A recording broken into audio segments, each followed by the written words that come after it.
बिस्मिल्लाहिर्रहमानिर्रहीम। आज हम बात करेंगे जो आज ये सीसीडी वाले किसी को भी पकड़ के मार देते हैं, तो इसका हल क्या है।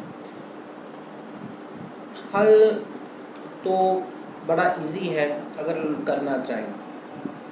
अगर कोई भी यानी पुलिस वाले आ जाए, सीसीडी वाले आए, पैरा फोर्स वाले आ जाए, तो उसका हल क्या है। सबसे पहले आपने 15 पे कॉल करनी कि ये भाई ये आए हैं, अगवा करके ले गया है, मुझे नहीं पता ये कौन है। क्योंकि 15 की कॉल रजिस्टर हो रही होती है, तो इसका डाटा रिकॉर्ड भी कोर्ट तलब कर सकती है 94 के तहत। अब उसके बाद क्या होता है, उसके बाद आप 1787 पे कॉल कर दी।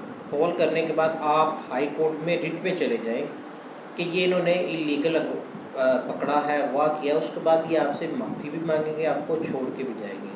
तो ये सबसे आसान तरीका है। लेकिन लोग डर जाते हैं कि ये FIR दे देंगे, फिर शरीफ आदमी होते हैं कुछ, वो डर जाते हैं, फिर ऐसा करने से भाग देते हैं। लेकिन अगर आप चाहते हैं कि आपको कोई प्यारे को CCD वाले कत्ल ना करें, या तो फिर उसका हल ये है जो मैंने आपको बता दिया है।